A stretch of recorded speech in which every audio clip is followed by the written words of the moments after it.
안녕하십니까. 오늘 장군의 소리 초대석 사회를 맡은 송대성입니다. 저는 대한민국 수호 예비역 장성단 즉 대수장의 전략위원회 위원장을 맡고 있는 송대성입니다. 오늘 이 장군의 소리 초대석에 대단히 귀중한 분을 모셨습니다. 본 초대석에 모신 분은 우리가 많이 알려져 있는 마이클 이 박사님, 한국 이름으로 이병수 박사님이죠. 이 이병수 박사님은 미국에서 총 40년간 미국 공직에 근무를 하셨던 분입니다. 자세한 이 본인 그 소개는 본인이 간단하게 좀 소개를 드리도록 하겠습니다. 안녕하십니까? 이렇게 안녕하세요. 오셔서 대단히 감사합니다. 네. 저 우선 본인 소개를 간단히 좀 하시고 네. 오늘 여러 가지 궁금한 사항이 많습니다. 좀 말씀을 해주시기 바랍니다. 내가 미국에 이민을 가서 살고 있지만은 한국에서 군복무를 마쳤어요. 그렇습니다. 군복무를 마쳤는데 사병 군사영어반 1기가 생기자마자 제가 사병 군사영어반 1기를 졸업하고 육군본부에 오니까 나를 어디다 배치하는 거니 한미 합동부대에다 배치를 하더라고요. 한미 합동부대에 배치를 해서 그것이 바로 그 주한미군 산하의 502 군사정보단이라는 조직인데 502 정보단이 있었죠. 502 군사정보단. 거기 이제 수석신문관으로 일을 하게 돼요. 해서 한국 사람이면서 그 502 군사정보단 배치해서 군복무를 마치고 제대하자마자 그 502 군사정보단의 단장이 나를 잘 본 모양이라. 그 영어도 잘했고 모든 근무 성적이 좋았는데 자기가 이제 근무를 마치고 본국에 가면서 나를 거기에 수석신문관으로 취직을 시켜줬어요. 그래가지고 내가 그때가 58년이니까 한 만 25살 때에 미국 연방정부의 공무원이 된 겁니다. 그래가지고 거기서 16년간 그 활동을 하는데 군사정보단에서 16년간 근무를 하는데 거기서 하이라이트를 내가 여러 일을 했지만은 약 450명 정도의 북한의 기순병, 기순민간인 그리고 간첩들을 거기서 수용하고 신문하는데 거기서 이제 많은 일을 했지만 하이라이트를 말하자면은 그 황태성 사건을 내가 다뤘고, 그 유명한 사건이죠. 그 다음에 또 많은 사람들이 알고 있는 김신조의 담당 신문관을 했고요. 1.1 사태. 그리고 그 비극기를 타고 넘어온 박선국 소좌의 신문도 내가 했고, 실미도 사건을 내가 담당을 했고요. 그리고서 근무 끝나자마자 바로 미국에 이민을 갑니다. 이민 가가지고 참 갔는데 영주권을 받았는데 취직이 안 돼요. 영주권만 가지고는. 그래서 백화점에서 약 2년간 고생하는데 도저히 심신이 고달파서 견딜 수가 없어가지고 쥐도 급하면 돌아서서 고양이를 문다고 아주 극단적인 일을 했습니다. 내가. 그게 뭡니까? 그러니까 타자기를 하나 사가지고 집에 가서 그 당시 CIA 국장이 조지 부시가 그 대통령을 여기면 조지 부시 아버지 대통령 그분이 CIA 국장할 때 편지를 썼습니다. 내 소개를 하고 내가 502 군사정보단에서 미국 정부의 공무원으로 이런 자질을 쌓고 이런 능력을 키웠는데 미국에 오니까 시민권이 없다고 취직이 잘 안 되는데 내가 이런 고생하고 있다. 나 같은 인재를 이렇게 버리면 되겠느냐. 항의를 한 거예요. 그때 이제 내가 무슨 말을 해놓은 거니 이게 미국 정부의 실책이다. 인적 자원의 낭비다. 그런 예를 들어서 당신들 보석을 깎는 보석 세공을 채석장에 보낼 수가 있겠느냐. 내가 지금 그 꼴이다. 그러니까 나를 좀 도와주신데 이게 그분이 그 편지를 보고 감동을 한 거예요. 그래서 그 CIA 요원을 채용할 때는 아주 치밀하고 조직적인 절차가 있습니다. 예. 그 얘기는 내가 말할 수 없지만 예. 그런 과정을 거치지 않고 아하. 조지 부시가 나를 직접 데려다가 채용을 했습니다. 특채를 한 셈이네. 특채를 한 겁니다. 예. 그렇게 해서 CIA 입사하게 됐습니다. 그게 몇 년입니까? 그게 76년도입니다. 76년도. 예. 예.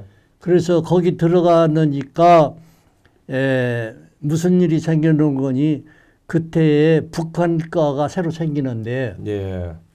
황무지요. 북한에 대해서 너무 몰라요. CIA CIA 내에서. 내에서도. 예. 그 내가 5공기 군사정보단에서 그 쌓았던 모든 지식과 경력을 가서 풀어놓은 겁니다. 아하. 그러니까 뭐 난리가 난 겁니다. 뒤집어질 정도로 난리가 나서 내가 이제 빚을 발휘했습니다. 북한의 실체가 이런 거다. 실체가 이런 거다. 네. 북한의 당과 정부의 조직이 관계가 뭐고 대남 공작은 어떻게 하고 어떤 조직이 있으며 남한에서는 어떤 조직이 있고 어떻게 활동하는 걸 다 얘기해냈는데 아주 그 굉장히 그 빚을 발휘했지요. 개인이나 국가나 상대방을 정확하게 알아야 되는데. 그럼요. 그래가지고서 큰 역할을 하셨네요.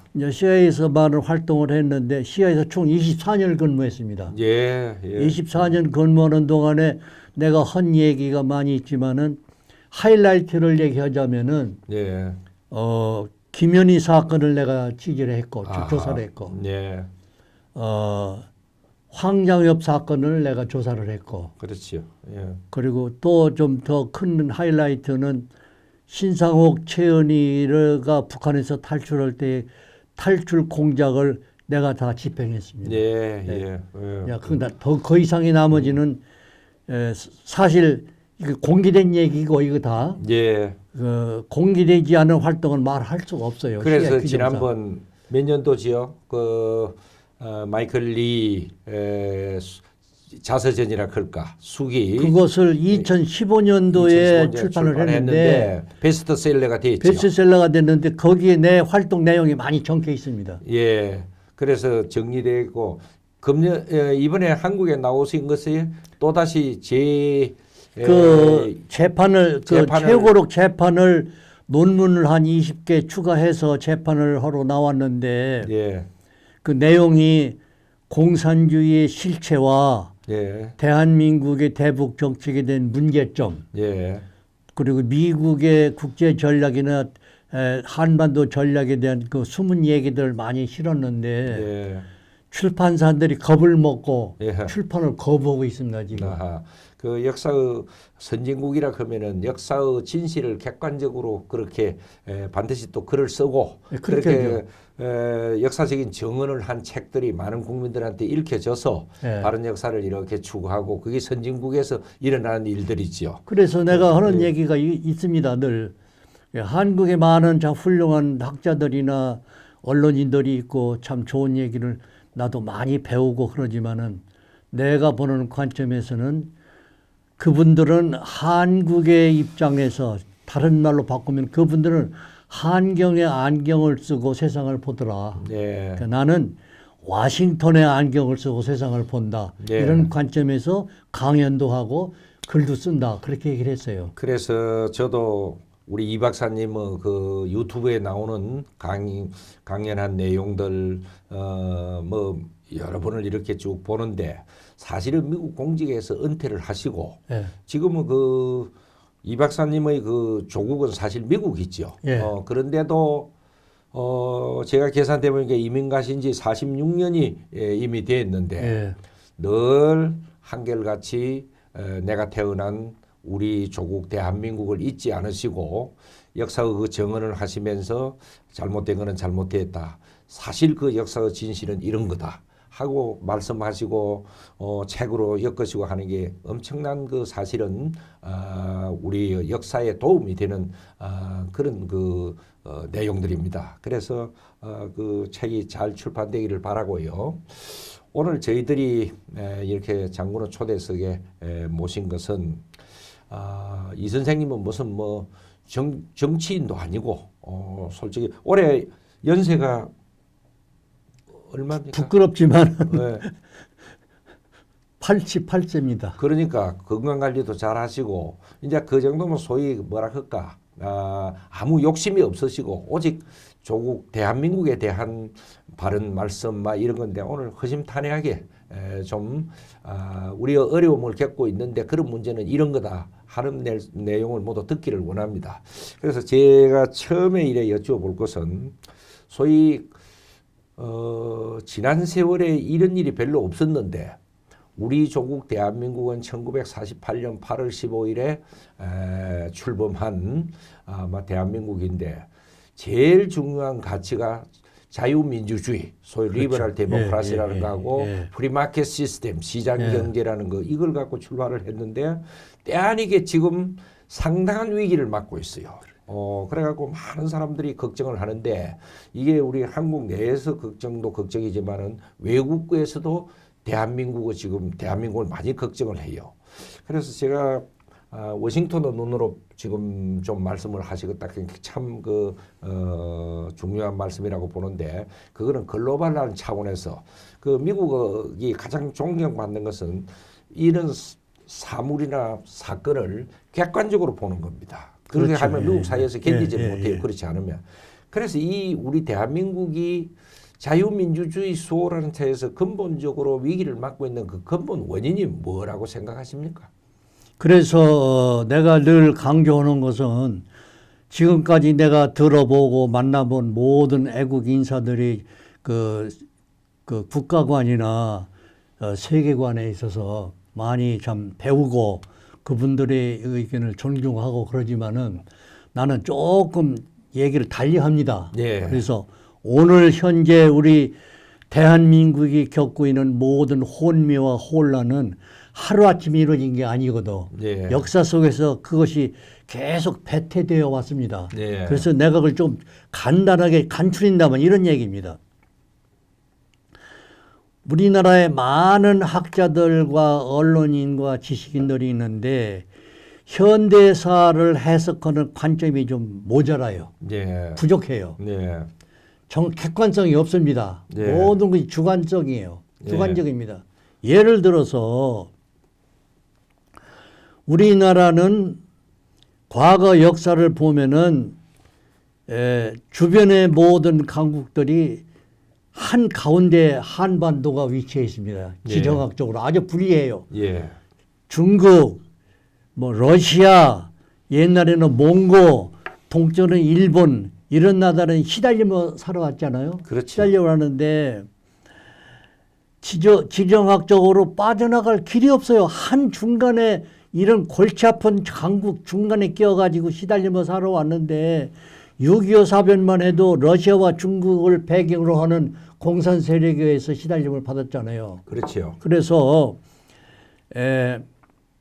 우리나라는 과거에 어떤 그 어려움을 겪었느냐. 주변국들이 국제관계 기조는요. 지배 점령인 점령 지배입니다. 예. 점령 지배. 예. 점령 지배라고는 그 국제관계의 소용돌이 속에서 시달림을 받았는데 예. 빠져나갈 길이 없습니다. 예. 그런데도 다행히 지금로부터 100년 전에 이승만이라고 하는 애국자, 나는 애국자라고 부르지 않습니다. 선지자라고 부릅니다. 선지자. 예. 이분이 그걸 깨달은 거예요. 예. 그래서 이 어려운 상황에서 벗어나기 위해서 어떻게 했느냐. 미국하고 손잡기 시작한 거예요. 예. 그래서 미국은 국제관계 기조가 점령 지배가 아니라 동맹 공조입니다. 예. 동맹 공조. 예. 그래서 대한민국이 살 길을 그분이 깨달은 거예요. 그래서 대한민국이 탄생이 되는데 예. 대한민국의 탄생은 과거에 우리나라 왕조 밑에서 시달리던 그리고 특별히 국제관계에서 우둔한 왕조 시대 그걸 탈피하기 위해서 갑신정변이 일어났죠. 예. 예. 갑신정변이 그 3.1천하 김옥견 중심으로 네, 예. 그 실패했잖아요. 예. 예. 그때 이후에 우리나라를 살 길을 찾은 분이 이 박사거든요. 예. 예. 미국과 손잡는 데서 시작이 된 겁니다. 예. 그렇게 해서 대한민국이 태어났는데 우리나라의 대한민국의 탄생은 인류 문화 역사 속에서 위대한 사건입니다. 예. 그런데 우리나라 국민이나 역대 정부가 대한민국의 위대한 역사적 배경을 잘 이해를 못했어요. 예. 죽였어요. 이승만 박사의 건국 이념이나 그분의 업적이나 그분의 개인적인 카리스마를 다 죽이고 예. 죄인 취급을 하고 아하. 북한의 김일성을 받드는 그런 사조가 끊임없이 존속해 왔습니다. 북한의 김일성은요 애국자가 아닙니다. 네. 예를 들어서 이 1925년도 박헌영이가 조선공산당을 창당했을 때에 만주총국이라는 게 있었어요. 그렇지요. 만주총국이 있었는데 모택동이의 그 중국공산당이 생길 때에 일국 일당이라는 정책 때문에 남조선 공산당에 속한 만주총국이 아니라 너는 중국공산당에 속해라 해서 만주총국이 중국공산당에 편입이 됩니다. 네. 그래서 그때 이후에 일본을 물리치기 위해서 그 장개석과 모택동이 국공 합작이 시작되죠. 네. 합작됐을 때에 만주 실지를 회복하기 위한 항일 운동을 하기 위해서 만주 삼성의 동북 항일연군이 생깁니다. 네. 동북 항일연군이 생기는데 그때에 제6사라고는 부대가 있는데 순 한인만으로 구성된 부대가 있어요. 네. 중국 공산당산에. 네. 거기에 멤버가 북한의 김성주입니다. 네. 김일성이요. 근데 북한의 김일성은 많은 김일성이 존재했는데 그중에 한 사람에 불과하지 전체 김일성이 아니거든요. 네. 예를 들어서 북한에서 주장하는 보천보 전투라고 하는 얘기는 항일 투쟁이 아주 혁혁한 무슨 뭐 금자탑가처럼 선전하는데 그 항일 투쟁이 아닙니다. 보천보 전투는 중앙 보급이 없는 동부 항일연군이 보급 투쟁을 양민 약탈로 의존했어요. 아하. 그래서 보천부라는 큰 마을을 습격하는데 그때 피해자가 전부 한인입니다. 일본 사람은 피해본 게 거의 없어요. 네. 그런데 어떻게 그 항일투쟁이라고 할 수 있습니까? 이것을 북한에서 선전하고 심지어 남한의 좌익 세력들은 그것을 이렇게 크게 얘기하는데 역사인식이 잘못된 거죠. 예. 그리고 북한의 김일성이는 만주 실지를 회복하기 위한 항일투쟁이었지 민족 통일이나 해방을 위한 투쟁을 한 일이 한 건도 없습니다. 우리나라 과거에 그 광복군하고 성격이 틀려요. 예. 그러나 이승만 박사는 평생을 피눈물 나는 독립투쟁을 했는데 이런 분의 역사의 업적은 죽여버리고 김일성을 받드는 사조가 우리나라 역사 속에 꾸준히 흘러왔다는 얘기입니다. 이것이 잘못된 겁니다. 그러게 이 잘못된 그 씨앗이 돼갖고 오늘날 우리 문화에 존경받을 사람은 존경받지 못하고 축하해야 될 세계적인 대사건인데 대한민국 건국은 비하되고 이러면서 자유민주주의를 숭상하는 대한민국의 출범이 자꾸 우습게 되고. 예. 그러니까 예. 그 단적으로 얘기합시다. 1945년 8월 15일 해방 광복절은 지키는데 예. 48년 8월 15일 대한민국 건국을 국경일로도 정하지 않고 네. 기념한 것이 한 건도 없어요. 네. 지금까지. 네. 우리나라 건국 국부 이승만의 생일은 반드시 필연히 우리나라 국경일로 지켜야 마땅한데 그런 일도 없습니다. 네. 다른 나라들은 국부가 다 국경일입니다. 그러니까 결국 북한이라는 저 실체가 있으면서 우리의 정통성을 인정 안 하려고 하는 그 세력이 남쪽에서 연계되어 가지고 연계됐는데 정말 축하하고 경화해야 될 우리의 건국이 이렇게 망가지게 된 거죠. 물 밑에서 계속 그것이 흘러왔다는 얘기예요. 그렇죠. 그런데 역대 정부가 왜 그걸 정돈을 안 했느냐 이겁니다. 네. 역대 정부가. 그러니까요. 이제 그걸 명쾌하게 정리를 안 하고 네. 우리가 정말 지켜야 될 가치가 뭐이고 버려야 될 가치가 뭐인지 그것을 안 한 것이 제대로 안 한 거예요. 안 한 것이 오늘날의 이 자유민주주의까지 걱정해야 되는 걱정 시대까지 온 위기를 겁니다. 맞게 되었다. 예. 막 그렇게 돼야지. 그나마라도 네. 해방 직후 6.25 사변 직후에 우리나라의 경제 수준이 아프리카의 소말리아만 또 못하는 나라인데도 네. 이렇게 잘 살고 평화스럽게 내가 40여 개국을 돌아다녀 봤지만요. 이 대한민국만처럼 살기 좋은 나라가 어디 있습니까? 정말 살기 좋은 나라가 대한민국입니다. 예, 예. 이렇게 나라를 세운 것은 뭐냐? 이승만 박사에 의한 한미동맹입니다. 네, 예. 한미동맹 덕분에 우리나라 안보를 지켰고 경제가 발전했는데 예. 이 혜택을 받고 잘 살고 성공하고 성장한 대한민국의 모든 사람들이 그 은공을 모르고 사는 거예요. 지금. 예. 그래서 이제 자연스럽게 우리의 건국의 아버지 이승만 대통령 이야기로 이제 들어가는데요. 그러니까 사실 저도 이제 이 국제 정책을 전공하고 있으면서 우리 대한민국 출범을 시킨 이승만 대통령 그분이 공부했던 프린스턴 대학까지 가서 예. 이렇게 그분의 그 흔적을 보기도 하고 이랬는데 사실은 건국을 누가 하느냐 하는 문제가 굉장히 중요하죠. 그렇죠. 어떤 사람이 건국의 아버지가 되느냐. 네. 가정도 마찬가지죠. 어떤 사람이 과장이 되느냐. 그다음에 건국을 하되 어떤 설계도를 갖고 건국을 했느냐. 이게 굉장히 저는 중요하다고 봐요. 그래서 이승만 대통령이라는 저 위대한 분이 건국의 아버지가 아니었고 똑같은 민족인데 북한 보십시오. 건국의 아버지가 어떻게 돼갖고 어떤 나라 꼬라지가 되었는지. 그래서 그다음에 그 설계도가 어쨌느냐 하는 거 참 중요한 거죠. 그래요. 그 얘기를 좀 하겠습니다. 우리 이승만 대통령에 관련해서 우리 그 이승만 박사가 좀 말씀을 해주시죠. 상해 임시정부의 초대 대통령이 되죠. 예. 그 도산 안창호 선생의 건의에 의해서 상해 임시정부의 초대 대통령이 됩니다. 그런데 그분이 거기 가서 일을 하면서 아주 실망을 하는 이 사건이 벌어져요. 무슨 사건이 벌어지는 거니? 상해 임시정부 요인이 3분의 2 이상이 친소 성향의 인사들이었습니다. 친소 성향. 친소. 예. 그런데 모스코 크레므린에서 상해 임시정부에다가 200만 루블의 경제 지원을 약속을 해요. 네. 그리고 1차적으로 60만 루블이 들어옵니다. 받아요. 예. 그것을 이 박사가 적극 반대했습니다. 받지 말라고. 예.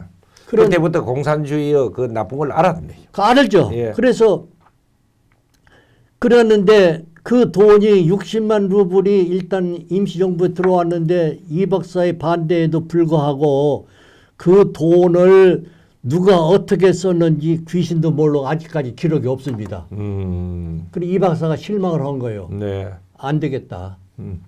상해 임시정부 가지고는 안 되겠다. 광복군이 있지만은 총 한 자루 없는 광복군이 어떻게 일본군을 싸워서 독립을 쟁취하겠느냐. 나는 미국 간다. 미국 같은 강대국의 국력을 이용해서 우리나라 역사를 바로 잡아줘. 그래서 미국에 들어갑니다.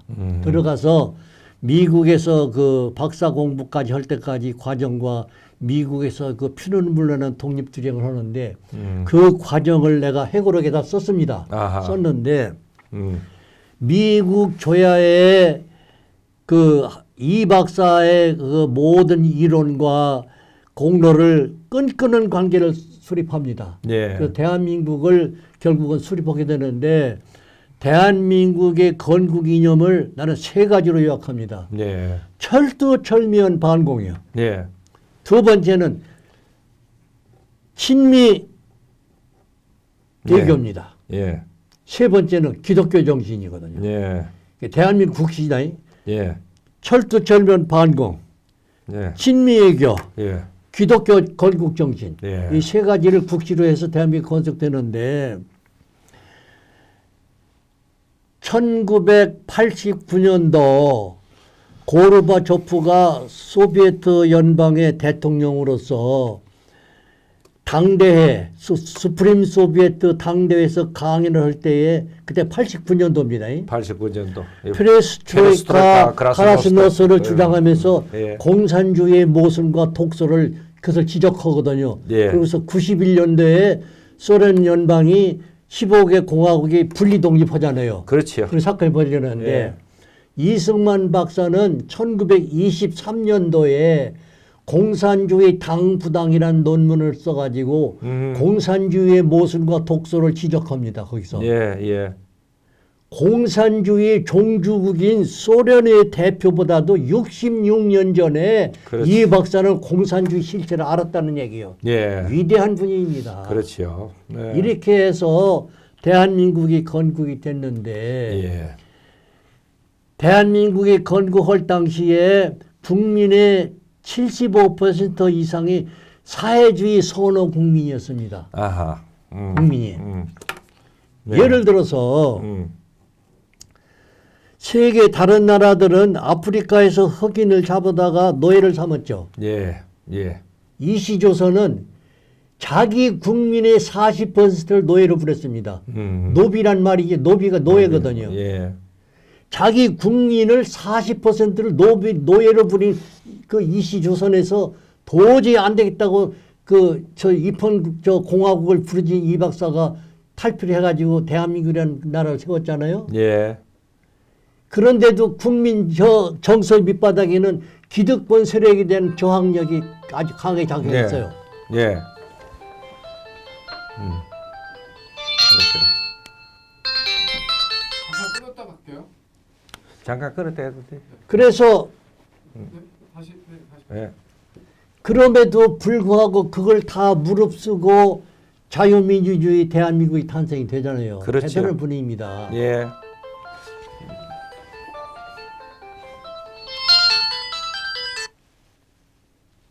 끊어버리십시오. 가만히 있어요. 내가 이걸 뽑읍시다.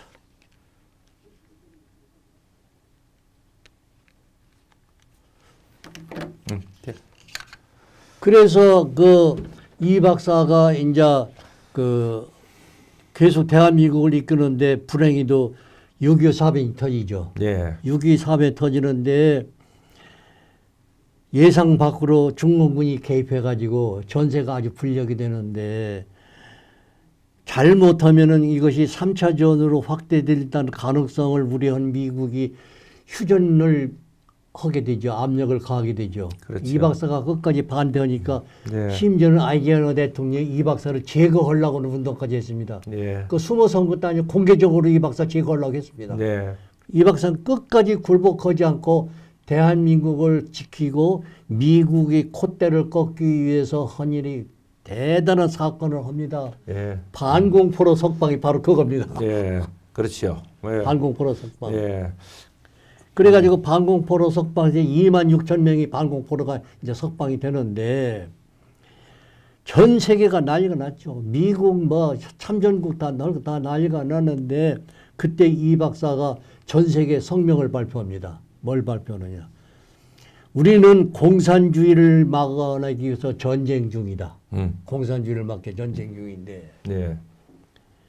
이 전쟁을 이 자유를 수호하기 위해서 얼마나 많은 젊은이들이 피를 흘리고 있느냐. 그런데 공산주의가 싫다고 발버둥 치는 반공포를 다시 공산주의 국가로 돌려보내? 이것은 인간이 할 수 있는 짓이 아니야. 네.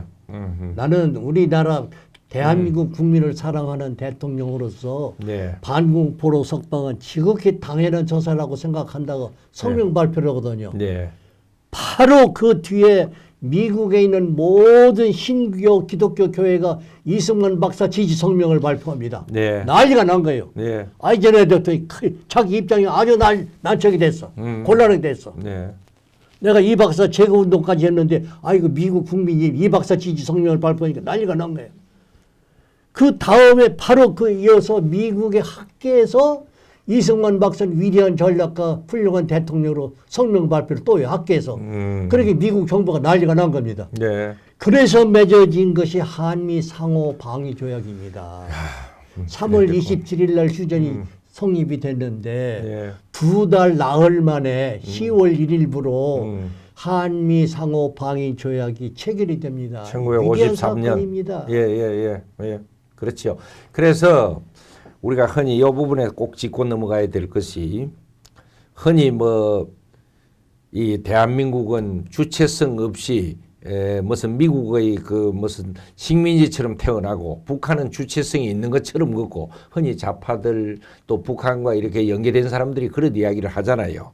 그런데 전혀 요 부분만 봐도 그렇지 않지요. 안것뿐 아니라 네. 명명백백한 북한은 예. 북한의 정권은 소련과 중국을 등에 업고 예. 공산주의 김일성 일당이 군임한 나라지 국민이 뽑은 정부가 아니잖아요. 그러니까요. 국민이 뽑은 정부가 아니에요. 예, 꼭두각시지요. 소련의.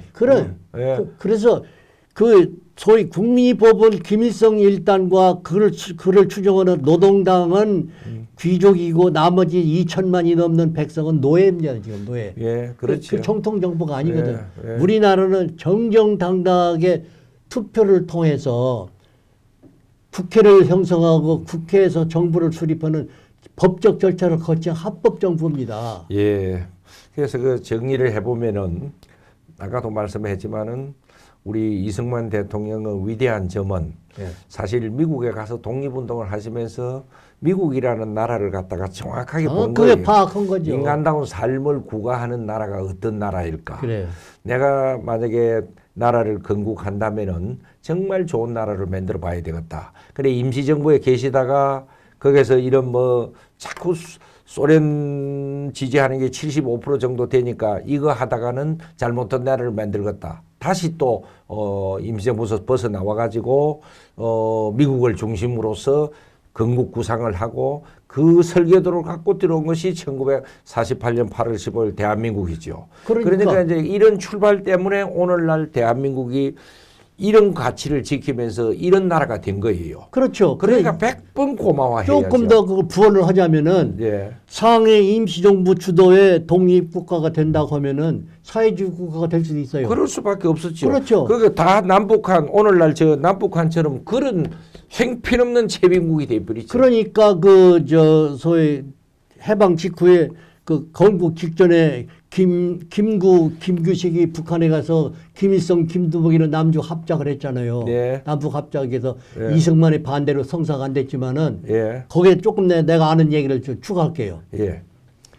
1917년 그 볼셰비키 혁명으로 소비에트 연방이 탄생이 되죠. 그렇죠. 그때 이후로 1943년까지 코민테룬이라는 게 있었습니다. 코민테룬 기치 안에서 약 40개 공산국가가 탄생합니다. 예. 그 40개 공산국가가 일률적으로 똑같은 과정을 거칩니다. 왜? 좌우합작이에요. 예. 좌합작인데 국가가 형성되면은요 6개월 이내에 우파 세력은 주두세드몰에게 사라져요. 예. 죽거나 예. 어디로 떠나거나 암살되거나 해가지고 그렇죠. 없어지고 예. 좌파 세력만 남거든요. 예. 좌파 세력도 색깔을 달려는 집단이 연립 형식으로 정부를 수립하는데 1년 이내에 핵심 세력만 하나만 남고 나머지는 다 숙청돼요. 다른 색깔은 다 숙청하죠. 숙청돼 버려요. 예. 그것이 사회주의의 특성이요. 그렇습니다. 그러면 김구하고 김일성하고 합작 정부가 성립됐다고 하면은 우리나라는 그런 운명을 밟아야 되네요. 그렇습니다. 예. 예. 그런데 다행히도 이 박사 덕분에 그게 좌절이 됐잖아요. 맞습니다. 좌절됐는데 내가 그 남북 통일에 관한 얘기를 좀 해야 되겠습니다. 예, 그건 조금 이따가 하시고요. 예, 예. 그 부분은 우리가 짚고 넘어가면은 예. 공산화가 된 나라, 그 당시 2차 대전이 막 끝나고 나서 이런 걸 보면은 한결같이 네 가지 현상이 있어요. 예. 우선은 아까 그 색깔이 틀린 사람들 우선은 연합하는 척하고 연합해요. 연립하죠. 이렇게 연립을 해놓고 예. 그렇게 제일 좋아하는 게 합작이고 그 서로 연합이고 예. 연방제 통일 뭐 이제 이런 식으로 연합을 해놓고 결국은 다 죽여요. 이 한국에서 뭐 친북이다 뭐 어떻게 하면서 연방제 통일이다 그런 사람은 너무 역사 공부를 안 한 것 같아요. 그 공통현상에 우선 킬링필드. 예. 수많은 사람이 죽인다. 제가 언론 봐도 소련은 무려 6,500만을 희생시켰다고요. 중국은 6천만. 북한은 그 과정에서 250만을 희생시켰어요. 그러면 그 역사를 조금만 알면 그런 대행적인 역사는 안 가야 될 건데 그 사실 그렇게 안 가기에 처음 다른 길을 갔다가 시동을 걸고 했던 위대한 공로자가 이승만 대통령이에요. 그렇잖아요. 예, 그렇게 정말 고마워갖고 그 출발을 우리는 숙모해야 되는데 아직까지 이승만의 건국 기념과 그 공로를 우리나라 역대 정부나 국민이 받들지 않고 있지 않습니까? 그러니까 이제 이렇게 위대한 건국을 해놓고도 우리가 참 운이 좋고 여러 가지 그랬던 것은 또 우리 국민이 대단했던 것은 그 후에 또 위대한 대통령이 또 이제 등장을 했잖아요. 그래요. 그래서 그 참 이 박사를 건국의 대통령이라 한다면 또 부흥의 대통령이 나타나잖아요. 그래요. 그 대통령에 관해서 좀 말씀을 짓고 그렇게 그다음에 또 넘어갑시다. 그래요. 통일 문제. 그래서 예. 그 바람에 미국을 등에 업고 미국을 동맹국으로 삼은 이 박사의 공로로 우리가 지금까지 살아왔는데 건국 초기에 6.25 사변 당시는 우리나라가 2살밖에 안 돼요. 예. 그리고 한미 동맹이 결성했을 때는 우리나라가 5살밖에 안 됐습니다. 그렇죠. 그럼에도 그 지독하게 전쟁에 피해서 다시 살아남는데 안간힘을 쉬고 했어도 역부족인데 그래도 우리나라에게 위대한 지도자가 또 한 분이 생기거든요. 예. 그게 바로 박정희 대통령입니다. 예. 박정희 대통령인데 많은 사람들이 이 박사는 뭐 장기 집권을 했다. 이 박정희는 독재자다가 막 입에다 개거품 물고 지금도 씹어대는데 예. 나는 역사를 지난번에 그 송 박사님하고 대화할 때 내가 이런 얘기를 기억이 나는데 역사를 평가할 때는 사실 기준으로 하지 말고 예. 상황 기준으로 하라는 얘기를 하고 기억이 나요. 예. 그래서 독재자에 2가지 독재자가 있습니다. 예. 자기 권력과 자기 영달을 위한 독재자가 있습니다. 예. 또 2번째 불의 독재자는 국가가 위기에 봉착했을 때에 국가를 살리기 위한 독재자가 있습니다. 아하. 예. 그 대표적인 사람을 내가 2사람을 뽑습니다. 네. 미국의 링컨 대통령하고 예. 대한민국의 박정희 대통령을 뽑습니다. 예. 미국의 링컨 대통령은 무시무시한 독재자였습니다. 예. 언론 탄압했고 정치 탄압했고 상권 분립 국가에서 뭐 사법부를 막 죽주듯이 막 핍박을 했습니다. 예. 그리고 남북이 분리 독립하려고 할 때 그걸 막기 위해서 85만 명이라는 미국 젊은이 전사라는 남북 전쟁을 치른 이런 무시무시한 대통령인데도 그때 그분이 그런 강력한 정치를 안 했다고 하면은 미국이라는 나라가 오늘 존재하지 않습니다. 존재하지 않습니다. 어떤 그 치신한 나라로 전락했을지 몰라요. 예. 그렇기 때문에 그럼에도 불구하고 모든 미국 국민과 전 세계 사람들이 링컨 대통령을 존경하고 위대한 지도자로 숭상을 하죠. 예. 우리나라 박정희 대통령 당시 한국이 정치 정황이 예. 그때 박정희 대통령 같은 지도자가 아니었더라고 하면은 예. 반드시 공산주의 국가로 전환할 수 있는 조기 사망의 상황에 빠져 있었습니다. 맞습니다. 그러나 대한민국을 지키기 위해서 그분이 군사혁명을 했는데 예. 이 혁명은 대한민국을 살리기 위한 혁명입니다. 예. 그래서 나는 박정희 대통령을 우리나라 역사에서 이승만과 박정희 대통령은 우리 민족이 생존하는 한은 예. 가장 위대한 지도자로 존경해야 마땅하다고 생각합니다. 예. 그분이 그때 그렇게 안 했더라면 예. 지금의 대한민국이 부국강병은 존재하지도 않습니다. 예.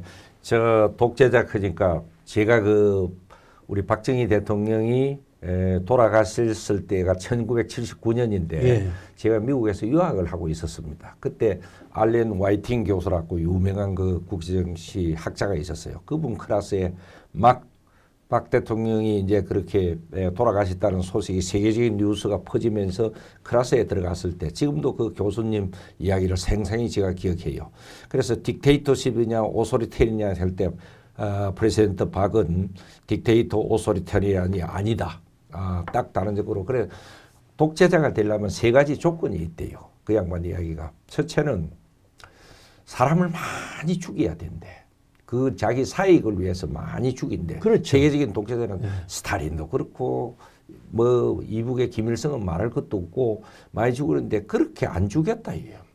2번째는 독재자는 개인 치부를 많이 해. 그래요. 나라사 어찌되든 간에 개인 치부를 이렇게 많이 하는데 박 대통령은 개인 치부한 게 없다. 그 당시 그 교수가 이야기하는 거예요.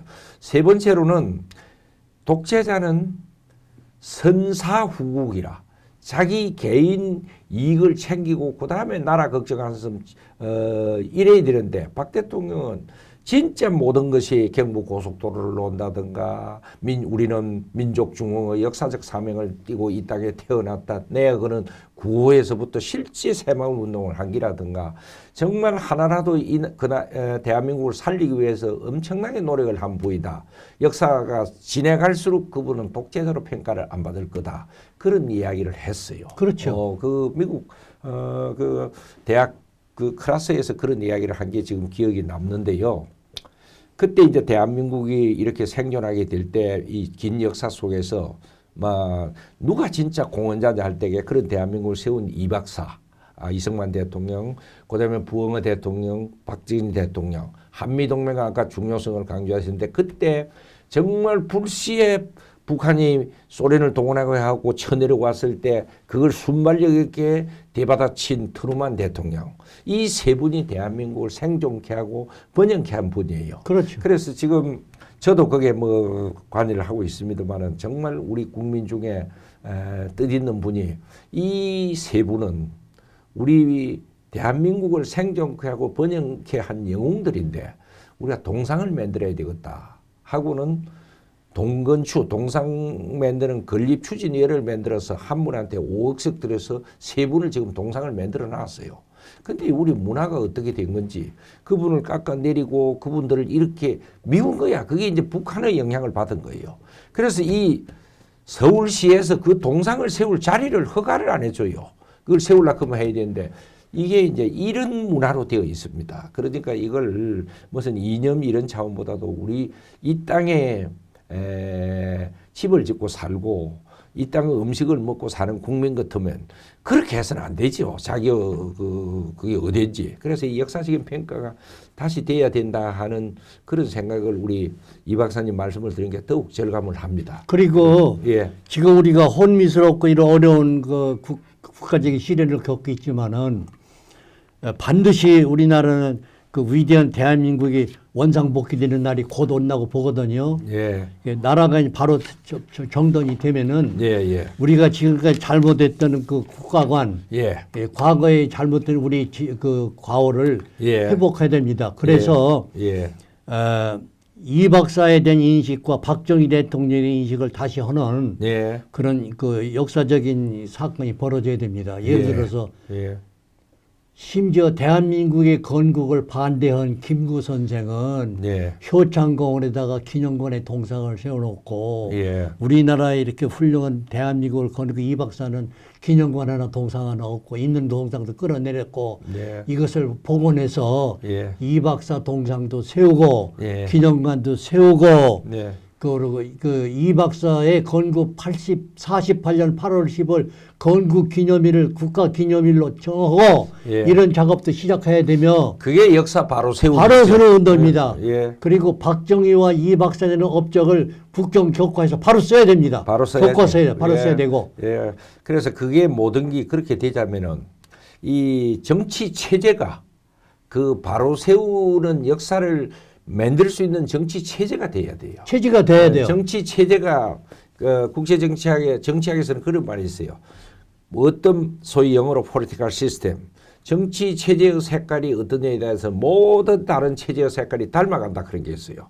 그래서 지금 우리 역사가 제대로 되자면은 우리의 건국과 우리의 대한민국을 오늘날 이끌어가지 위대한 그 공헌을 한 사람들이 영웅은 영웅으로 정당하게 평가되는 그런 역사 바로 세우는데 신념과 행동을 하는 정치 체제가 들어서야 이런 문제가 해결이 됩니다. 아주 정확한 말씀을 지적하셨어요. 그래서 앞으로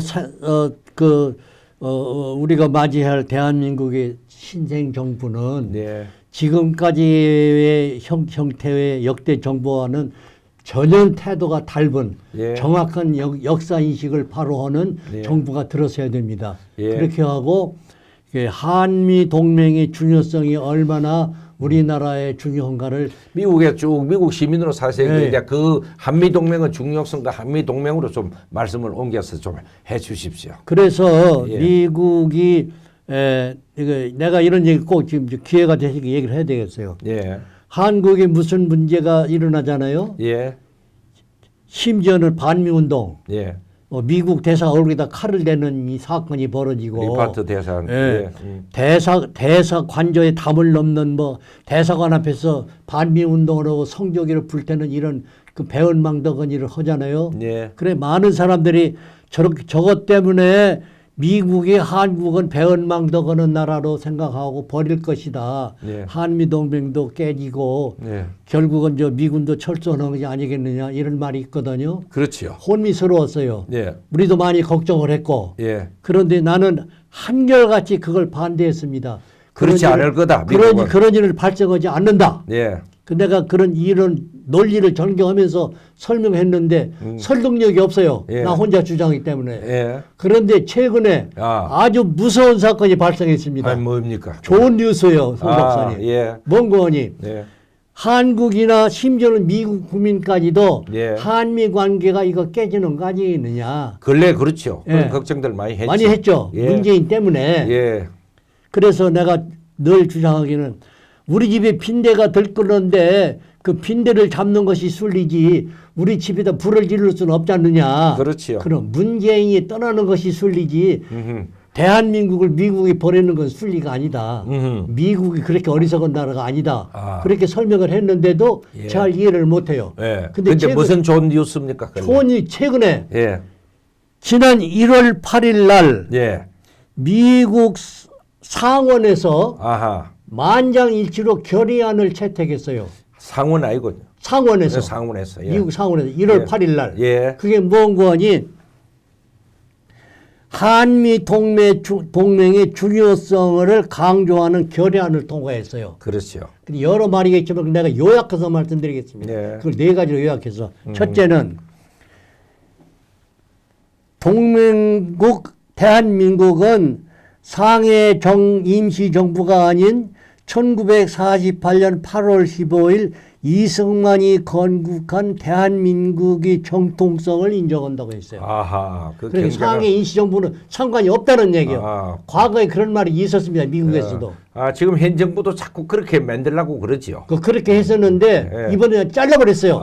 상해 임시정부는 잘라버리고 우리가 상대로 하는 우리가 상대는 동맹은 예. 48년 8월 8월 15일에 건국된 대한민국이다. 건국한 대한민국 우리 동맹이다. 상해 임시정부라는 말을 잘라버렸습니다. 그 정통성 아니다. 아니다 이거. 오케이. 또 두 번째는 굿뉴스네. 동맹국 대한민국은 그 첫 번째고 두 번째는 한미 양국은 자유민주주의, 예. 시장경제, 예. 인권, 예. 법치의 가치관을 공유하는 기조의 동맹을 유지하는 통반자라고 했어요. 야. 대단한 겁니다. 그렇지. 그러니까 이게 간접적으로 뭘 암시하는 거니 예. 문재인 집단은 미국과 이 가치관을 공유하는 집단이 아니라는 얘기예요. 그러니까 연방제 통일이니 뭐냐 해서 슬슬 사회주의 같은 거 이런 거 수입하려 하지 마라. 미국이 맺은 동맹의 가치관을 공유하는 집단이 아니라는 얘기예요. 자유민주주의라는 거죠. 그러니까 예. 문재인 집단은 너 헛다리라 이게요. 정말 반가운 소식이에요. 그러니까 한미 동맹은 확고 부동하다는 얘기입니다. 예. 그다음 또 세 번째는 예. 인도양 태평양 지역에서 외교, 안보, 경제 번영을 증진하는 데 있어서 결사적 역할을 하는, 근데 영어로 바이탈이라는 단어를 써요. 바이탈은 예, 바이탈. 결사적이라는 결사적인. 예. 적당히가 아니에요. 그렇죠. 예. 예, 하는 동맹 관계를 유지한다고 돼 있어요. 아하. 그렇기 때문에 적당하게 뭐 적당한 이렇게 게 하고 아니에요. 그건 아니고 예. 확실히 목숨 걸고 목숨을 하려면 거는 동맹이라 이겁니다. 예, 그러니까 인도 퍼시픽 그 스트라티지에 동참해서 적극적으로 하든가 하는 건 안 그러면 참 버리든가 그런데 뭐 이렇게 해라. 그것이 한국이라 얘기요. 대한민국이랍니다. 그렇죠. 예, 바이탈 인트리스트 하는 바이탈 동맹이라는 건 얘기입니다. 굉장히 중요한 단어죠. 예. 그 목숨 네 걸고 번째는 해야 된다. 예. 미국에 거주하는 200만 한국계 미국인들의 미국이 국익에 이바지하는 지대한 역할과 한미 관계를 공고히 하는 역할을 인정한다 그렇게 되어 있습니다. 그러니까 그게 무슨 소리냐? 미국에 몸담고 사는 코리안 아메리칸들, 일이 동포들 중에도 거기에 살면서 친북적인 사람들도 많이 있죠. 있잖아요. 예. 그 사람들한테 경고성 주는 경고성 거거든. 주는 겁니다. 예, 경고를 주는 미국에 거거든. 사는 한국인들이 미국 정부의 이바지하는 공이 지대하다. 예. 그리고 그분들의 역할이 한미 관계를 공고히 한다. 예. 그것을 우리가 인정한다. 그런 예. 얘기를 이게 예. 쓸데없이 반민군들은 그 쓰레기 같은 인간들 까불지 이제 그만해라. 까불지 그래서 말라는 그 굉장히 얘기죠. 좋은 뉴스래요. 네 가지를 요약해서 얘기했는데 예, 똑같은 동일한 결의안을 예, 하원에서도 예. 1월 24일을 상정을 했습니다. 예. 그럼 뭐 상원에서. 상하 양원이 다 양원이. 결정하고. 그런데 예. 재미있는 얘기는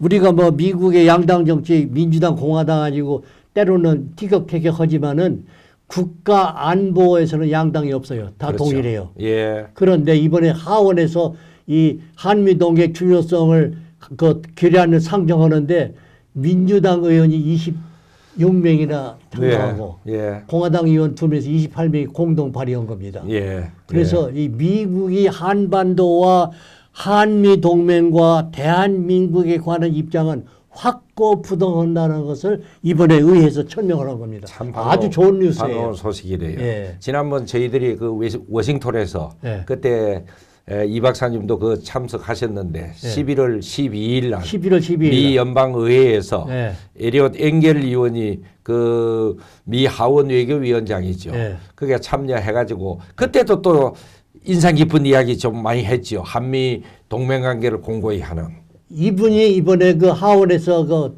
결의안 상정하는데 발의한 의원 중에 한 분이에요. 그분이. 예, 그렇지요. 예. 그때 보니까 비핵화를 잘 안 되는 북한을 데리고 비핵화를 논하는 그런 것은 스투핏 어리석은 그렇죠. 일이다. 어리석은 일. 그다음에 주한미군 철수 없다. 네. 그러고 나더니 그 후에 28,500명 네. 하원에서 더 이상 못 줄인다 네. 하고 딱 결의를 하고. 그렇죠. 그러니까 사실 미국이라는 시스템은 그렇게 뭐 기분에 따라 왔다 갔다 하는 게 아니고 한미 동맹 관계에서는 소위 데스티니 예. 숙명이다. 숙명으로도 알고 있습니다. 운명의 공동체처럼. 예. 그런데 정말 가소로운 게 예.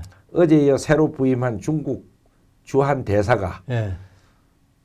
지금 뭐라고 하느냐 하면은 지금 코로나 바이러스가 중국이 진원지가 돼 가지고 세계가 모두 중국 사람들 못 들어오게 이 차단을 하고 있잖아요.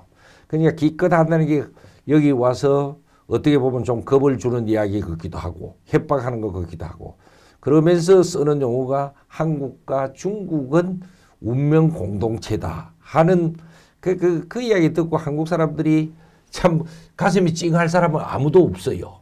지난번에 그 사드 배치니 해갖고 2, 3년 전에 얼마나 우리를 힘들게 했습니까? 북한은 미사일을 막기 위해서 우리가 한다 그런데 중국이 그렇게 방해를 하면서 그것만 안보 문제만 한 것이 아니고 뭐 LG다 우리 그 중국에 나가 있는 기업 체대를 그렇게 개점도 못하게 하고 괴롭혀 놓고 지금 와서 이런 일에는 제한 없이 중국인을 받아들이라 하는 걸로 운명의 공동체니 이러니까 중국이 아시아에서 존경을 못 받는 거예요. 그러니까 미국은 중국은 그렇지 않지요. 아무리 큰 소리를 쳐도 시대착오적인 얘기만 하고 예. 아무리 중국이 큰 소리를 쳐도 중국이나 러시아가 아무리 큰 소리를 쳐도 미국의 국제 전략을 따라갈 수가 없습니다. 그리고 우리 한국인을 갖다가 참 얕잡아 보는 거예요. 말도 안 되는 이런 소리. 지식이 없는 줄 알고. 그래서 저는 늘 미국 중국 사람들 보고 그럽니다. 우리 남북한이 무슨 차이가 있었느냐? 똑같은 민족이고 똑같은 문화였는데 딱 차이점은 북한은 소련이나 중국 뒤에 줄 섰던 거고 무슨 동맹관계지 뭐 한 거고 우리는 미국하고 관계를 맺은 것 때문에 이렇게 한쪽은 천국이고 한쪽은 세계